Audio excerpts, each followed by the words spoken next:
Villain husband season 2 episode 16. ఇక story ఏంటో చూద్దామా? పదండి వెళ్దాం. ఇందులో మొన్న నేను షాపింగ్కి వెళ్ళినప్పుడు నేను బై చేసిన కొన్ని డ్రెస్సెస్ ఉన్నాయి Harsha.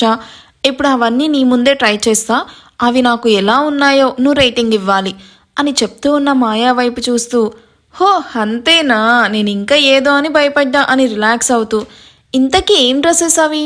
చూడీస్, kurti, half sorry, jeans అని అడుగుతూ ఉన్న రుద్ర వైపు చూస్తూ, అవేమీ కాదు హర్ష, ఇన్నర్స్ అని అనగానే ఉసి పొట్టి అంటూ అరిచిన రుద్ర వాయిస్కి మాయ గట్టిగా నవ్వుతుంది. కావాలని చేస్తున్నావు కదా అని సీరియస్గా అడుగుతున్న రుద్ర ముందుకు వచ్చి తన బుగ్గలు లాగుతూ, నీకు ఈ కోపం అస్సలు సూట్ కాలేదు హర్ష. నువ్వు స్మైల్ ఇస్తేనే స్వీట్ అండ్ హార్ట్గా ఉంటావు. సో ఇప్పుడు నేను ఒక్కొక్కటి నా వంటి మీద నుండి విప్పుతూ ఇన్నర్స్ ట్రై చేస్తాను, ఏది బాగుందో నువ్వు చెప్పాలి. అవన్నీ నాకేం తెలుస్తాయి పొట్టి, నీకు నచ్చింది వేసుకో అంటూ బెడ్ దిగబోతూ ఉన్న రుద్రాను చేయి పట్టుకుని ఆపేస్తూ, హాహా అదేలా కుదురుతుంది, ఇప్పుడు కాబట్టి మనం సింగిల్, బట్ ఫ్యూచర్లో అవన్నీ నీకు తెలియాలి కదా హర్ష. వేసుకోవడానికి నాకు ఎంత కంఫర్ట్గా ఉంటుందో విప్పడానికి నీకు అంత కంఫర్ట్గా ఉండాలి కదా. ఏయ్ నిన్ను అంటూ కొట్టడానికి చెయ్యెత్తిన రుద్ర బుగ్గకి ముద్దు పెడుతూ, సర్లే నువ్వు ఇబ్బంది పడుతున్నావు కాబట్టి చిన్న చేంజ్ చేస్తాను. నువ్వు కళ్ళు మూసుకొని నేను కళ్ళు తెరువు అన్నప్పుడు తెరిచి ఎలా ఉన్నాయో చెప్పు. ఇది కూడా వద్దు అంటావా? నాకు 1 అవర్ పాటు ఆపకుండా వామ్ హగ్తో లిప్ కిస్ ఇవ్వాలి. చెప్పు ఇది కావాలి. నిన్ను కాదే, ఇదిగో నీ కోసం ఇక్కడికి వచ్చాను చూడు, నన్ను కొట్టుకోవాలి అని ఇరిటేట్ అవుతూ, నేను 10 మినిట్స్ కంటే ఎక్కువ ఉండను, క్విక్ అంటూ కళ్ళు మూసుకున్న రుద్రాన్ని చూస్తూ తన ముందే వంటి మీద ఉన్న టవల్ను నీళ్ళ మీదకి చారుస్తుంది. న్యూడ్గా రుద్ర ముందు నిల్చుకొనున్న మాయ తనకు చెప్పినట్టుగా ఇన్నర్స్ కాకుండా రుద్రాకి ఇష్టమైన లెమన్ కలర్ హాఫ్ సారీ కట్టుకొని రెడీ టు వేర్ కాబట్టి మాయాకి ఎక్కువ టైం పట్టదు. దానికి తగ్గట్టు జ్యువెలరీ కూడా ముందే సెట్ చేసుకోవడంతో పాటు ఫాస్ట్గా అవి పెట్టుకొని సింపుల్ మేకప్తో రుద్ర ఇచ్చిన టైంలోనే అందంగా రెడీ అయ్యి తన ముందు నిల్చుకుంటుంది. హర్ష అయిపోయింది, ఒకసారి కళ్ళు తెరువు అన్న మాయా వాయిస్కి నెమ్మదిగా కళ్ళు తెరిచి చూసిన రుద్రాకి తనకు ఇష్టమైన లెమన్ కలర్ హాఫ్ సారీలో క్యూట్గా రెడీ అయిన మాయాని చూస్తూ ఉంటే హర్ష హార్ట్ బీట్ ఒక్కసారిగా రైజ్ అవుతుంది. బెడ్ దిగి ఒక్కో అడుగు మాయా వైపు వేస్తూ తన ముందు నిల్చుకొని, నువ్వు ఇలా హాఫ్ సారీలో కనిపిస్తావని నేను అస్సలు ఎక్స్పెక్ట్ చేయలేదు మాయా. నేను ఇలా చూస్తుంటే ఒక్కసారిగా నా మనసే బ్లాంక్ అయిపోయింది. ఎంత అందంగా ఉన్నావో తెలుసా అంటూ మాయా మొహాన్ని 2 చేతుల్లో పట్టుకొని, చాలా బాగున్నావురా అంటూ తన పెదాలతో ప్రేమగా మాయా నుదుటిన ముద్దు పెడతాడు. రుద్ర ప్రేమగా పెట్టిన ముద్దుకి మాయా పరవశంగా కళ్ళు మూసుకొని తెరుస్తూ రుద్ర వైపు చిరునవ్వుతో చూస్తూ ఉంటుంది. నేను ఇలా చూస్తుంటే నా కళ్ళని కూడా పక్కకు తిప్పుకోలేకపోతున్నాను. ఇలా నిల్చుకొని ఎంతసేపైనా చూడాలన్నంత అందంగా ఉన్నావు పొట్టి. హాఫ్ సారీలో ఇంత బాగుండడానికి రీజన్ ఇదిగో ఈ జడ. ఎప్పుడు హెయిర్ లీవ్ చేసుకుని పాష్గా కనిపించే నువ్వు ఇవాళ నా కోసం జడ వేసుకొని మల్లెపూలు పెట్టుకొని చేతులకి గాజులు అండ్ చెవిలో బుట్టకమ్మలు, మెయిన్గా నువ్వు నవ్వుతూ ఉంటే బుగ్గన పడే ఆ సొట్ట చంపేస్తున్నావు పొట్టి. ఇవాళ నీ రూపం నా హార్ట్ మీద ప్రింట్ అయిపోయింది. అండ్ నాకు నచ్చినట్టు నువ్వు సింపుల్గానే రెడీ అయినా నా హార్ట్ చూడు ఎంత స్పీడ్గా కొట్టుకుంటూ ఉందో అని మాయా అరచేతిని తన గుండెల మీద పెట్టుకుంటాడు. మాయా రుద్ర హార్ట్ దగ్గర చెవి పెట్టుకొని వింటూ, ఇలా ఎప్పటికీ హాయిగా నీ గుండెల్లో ఉండిపోవాలనుంది హర్ష. లేవగానే నీ గుండె చప్పుడు వింటూ, పడుకునే ముందు నువ్వు చెప్పే ప్రేమ మాటలు వింటూ హాయిగా బజ్జోవాలి. ఇన్ని ఇయర్స్ నీతో మిస్ అయిన అల్లరి మొత్తం చెయ్యాలి, నీతో చాలా ప్లేసెస్కి వెళ్ళాలి, ఇలా చాలా చెయ్యాలి. రుద్ర మాయ తల నిమురుతూ, అవన్నీ అవుతాయి పొట్టి, ముందు నువ్వు పీస్ఫుల్గా నీ స్టడీస్ అన్నీ కంప్లీట్ చెయ్యి ఓకే అంటూ తన తలతో మాయా తలను గీకొడుతూ చెప్పగానే మాయా నవ్వుతూ లవ్ యూ హర్ష అంటూ రుద్రాన్ని చుట్టేస్తూ చిన్న స్మైల్ ఇవ్వగానే రుద్ర కూడా నవ్వుతూ తనను మరింతలా తనలో పొదుపుకుంటూ, నీకు సీక్రెట్ చెప్పనా, నేను ఇందాక కళ్ళు మూసుకోలేదు అంటూ రుద్ర నవ్వగానే, అది నాకు తెలుసు, ఎప్పటికైనా నన్ను అలా చూసేది నువ్వే కదా హర్ష, అందుకే ధైర్యంగా నీ ముందే డ్రెస్ చేంజ్ చేసుకున్నాను. మాయా వాయిస్కి రుద్ర షాకింగ్గా దూరంగా జరుగుతూ, నేనంటే అంత నమ్మకం ఏంట్రా నీకు, అలా చూసి టెంప్ట్ అయ్యి ఏదైనా చేసుంటే అనగానే మాయా చిన్నగా నవ్వి, నిన్ను ఎప్పుడైతే పిచ్చిగా ఇష్టపడడం స్టార్ట్ చేశానో అప్పుడే నేను నీ సొంతం అని ఫిక్స్ అయిపోయాను హర్ష. నువ్వు అంటే చాలు, నేను ఇప్పుడైనా నీకు అన్ని విధాలుగా దగ్గరవుతాను. కానీ నువ్వేంటో నాకు బాగా తెలుసు అంటూ చిన్నగా నవ్వుతూ ఉన్న మాయాని చూసి ప్రేమగా 4 పెదాలు కలిపేస్తాడు రుద్ర.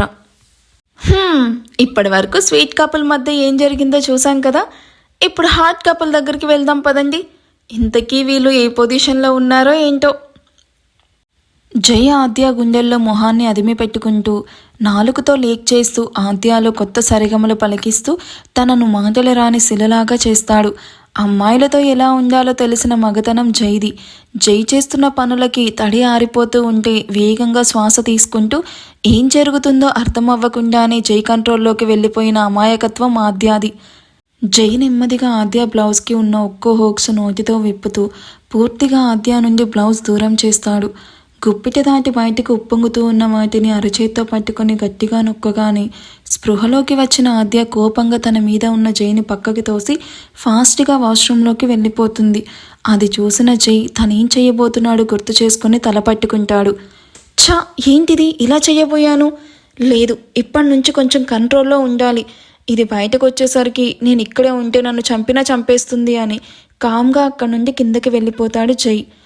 ఒంట్లో పుట్టిన వేడికి హాట్ వాటర్తో షవర్ కింద అరగంట పాటు నిల్చుకుని ఫ్రెష్ అయి రూమ్లోకి వచ్చిన ఆద్యాకి జై రూమ్లో కనిపించకపోయేసరికి జైని తిట్టుకుంటూ డ్రెస్అప్ అయి కిందకి వెళ్తుంది.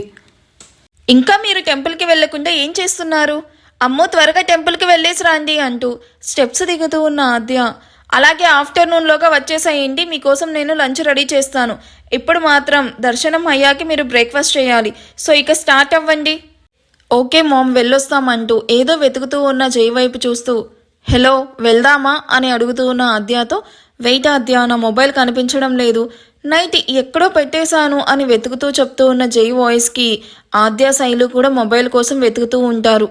వదినా, వీఆర్ ఆల్సో రెడీ అంటూ తన హాఫ్ సారీ పట్టుకొని రౌండ్గా తిరుగుతూ మాన్యాతో పాటు అక్కడికి వచ్చిన మాయా, అవును ఏంటి అందరూ ఏదో వెతుకుతూ ఉన్నారు, ఏం పోయింది? గోల్డ్ ఏమైనా మిస్ అయిందా ఏంటి? నో మాయా, అలాంటిదేం లేదు. మీ అన్నయ్య మొబైల్ కనిపించడం లేదంట. జై అర్జెంటుగా కాల్స్ చేసుకోవాలట, సో అందుకే మొబైల్ కోసం వెతుకుతూ ఉన్నామంటూ జై నెంబర్కి కాల్ చేస్తూ రింగ్ అవుతూనే ఎవరూ పిక్ చేయట్లేదు, మేబీ సైలెంట్లో ఉందేమో అని జైను అడుగుతూ ఉంటుంది. అన్నయ్య దానికి నాన్సీకి కాల్ చేయడానికి మొబైల్ వెతుకుతూ ఉన్నట్టున్నాడు. చచ్చిన అన్నయ్యకి మొబైల్ ఇవ్వకూడదు అనుకుంటూ విసుగ్గా ఒక పక్క నిల్చుకొని తన మొబైల్ చూస్తూ ఉంటుంది మాయా. అరే ఏమైంది? ఇంకా టెంపుల్కి వెళ్లకుండా హాల్లో ఏం చేస్తున్నారు? ఏదో బాంబ్ స్కాట్స్ లాగా ఏంటి అలా సర్చ్ చేస్తూ ఉన్నారు? జై మొబైల్ కోసం సర్చింగ్ అన్నయ్య, నువ్వేమైనా చూసావా? నైట్ ఇక్కడే పెట్టాడంట.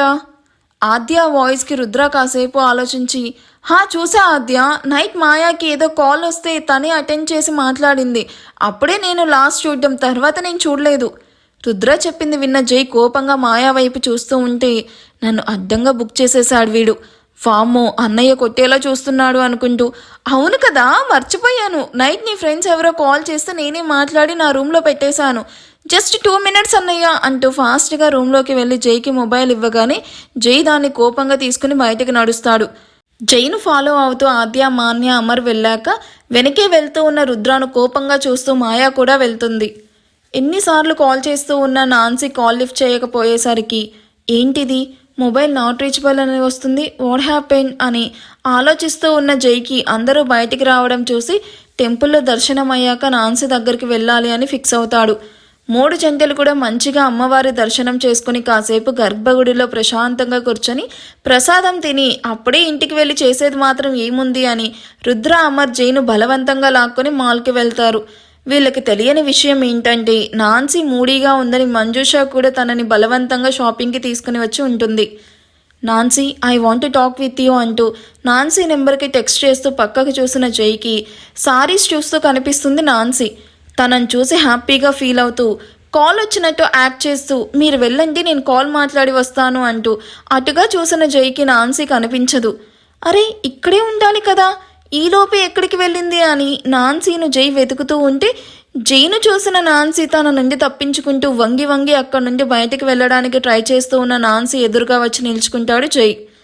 జైను అక్కడ చూసిన నాన్సీ కంగారుగా చూస్తూ ఉంటే, నా నుండి ఎందుకు తప్పించుకోవడానికి ట్రై చేస్తున్నావు నాన్సీ అంటూ సూటిగా అడిగిన జై క్వశ్చన్కి నాన్సీలో కంగారు మొదలవుతుంది. నాన్సీ జైకి నిజం చెప్పనుందా? ఇద్దరూ క్లోజ్గా ఉన్నప్పుడు ఆద్య చూస్తే అపార్థం చేసుకుంటుందా? నాన్సీ అండ్ జై రిలేషన్ గురించి రుద్ర మాయాకి చెప్పనున్నాడా? గెస్ట్ చేసి కామెంట్స్లో చెప్పండి. అసలు కథ ఆరంభం కానుంది.